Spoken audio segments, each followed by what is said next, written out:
আজকের ভিডিওর একটা দুইটা পার্ট কিন্তু খুবই মজার, তো ফুল ভিডিও না দেখলে মজাটা আসলে কই সেটা বুঝতেই পারবেন না। হে এভরিওয়ান, আসসালামু আলাইকুম, দিস ইজ মি লিজা। কি অবস্থা সবার? সবাই কেমন আছেন? আই হোপ সবাই ভালো আছেন। আমি হচ্ছে মোটামুটিভাবে ফেসটা ডান করে, মানে ফেসের মেকআপ ডান করে আর কোনো রকম একটা ড্রেস পরে শিশিরদের বাসায় চলে যাই। দেন ওখানে গিয়ে আসলে সুন্দরভাবে রেডি হয়ে নিই। আসলে আমি যে ড্রেসটা পরতে চাইছি ওইটা ওদের বাসায় ছিল, যার কারণে ওখান থেকে যাই রেডি হইলাম। আমরা মূলত বড় ভাইয়ের শ্বশুর বাড়িতে যাচ্ছিলাম, ওইখানে আমাদের দাওয়াত ছিল। বড় ভাইয়া, ওনার ওয়াইফ, আমার ননদ আর আমি একসাথে একটা রিক্সা করে যাচ্ছিলাম, আর শিশির আর ওর আম্মু মামি সবাই একসাথে যাচ্ছিল। এরপরে চলে আসা হয় টোকিও কাবাবের সামনে মিষ্টি নেওয়ার জন্য। অনেকে আমাকে আর মিতুকে দেখলে ভাবে আমরা দুজন বোন, অবশ্য আমরা বোন থেকে কম না।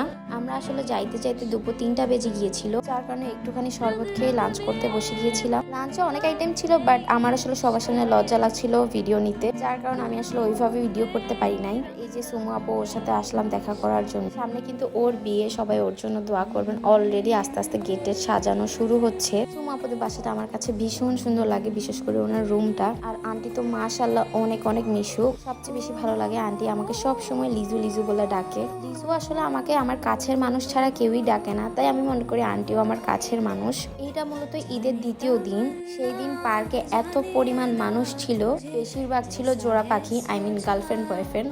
এইদিকে কুকুরটা কি সুন্দর করে ঘুমাচ্ছিল, মায়া লাগলো, ভাবলাম একটা ছোটখাটো ভিডিও ক্লিপ নেওয়া যাক ওর। এরপরে চলে আসলাম বালুর মাঠে। মূলত আমরা তাপসিন আর জাভেদ ভাইয়ার জন্য ওয়েট করছিলাম। এই দোকানটায় কে কে গিয়েছেন অবশ্যই জানাবেন। মাসাবি চা পয়েন্ট দোকানটায় কে কে গিয়েছেন আর সেখানকার চা কে কে খেয়েছেন অবশ্যই কমেন্ট করে জানাবেন। এই দোকানের চা অনেক অনেক বেস্ট। শাহিন ভাই অবশ্যই বেস্ট চা বানায়, ওনার মতো কেউই চা বানাইতে পারবে না। এখানে আমি একটু পলাশ ভাইয়ের সাথে মজা করছিলাম। তোমরা কি কমেন্ট করে জানাইতে পারবা যে আমি কি বিষয়ে ভাইয়ের সাথে মজা করছিলাম?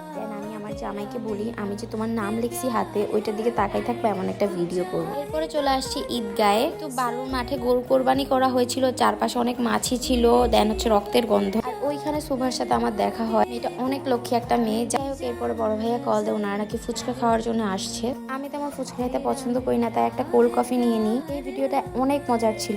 আমি মূলত ওদের ফুল ঝগড়াটা ক্যাপচার করতে পারি নাই। সম্ভবত রিক্সাওয়ালা মামা যাত্রীর সাথে একটু ভাড়া নিয়ে কাপঝাপ করছিল। বড় বড় ফেস্টিভ্যাল গুলোতে কিংবা বিভিন্ন এক্সাম গুলোতে রিক্সাওয়ালা মামাদের এত পরিমাণ ভাব বেড়ে যায়, মনে হয় যে ওনারা বিসিএস ক্যাডার। বুঝতে পেরেছি ওনারা একটু কষ্ট করেই ইনকাম করে। আমার মনে হয় যে আমাদের বিবেক খরচ করে ওনাদেরকে একটু বাড়িয়ে দেওয়া উচিত, আর না হয় ওনারা আমাদের কাছে সুন্দরভাবে আবদার করতে পারে। কিন্তু অকথ্য ভাষায় কথা বলে আপনি যদি বাড়তি ভাড়া চান, তাহলে আসলে এটা মোটেও সহ্য করার মতো না। যাই হোক, আজকের ভিডিওটা এই পর্যন্তই। কেমন হয়েছে অবশ্যই লাইক কমেন্ট করে জানাবেন, আর আমার পেজে লাইক ফলো দিতে ভুলবেন না। আল্লাহ হাফেজ সবাইকে, আসসালামু আলাইকুম।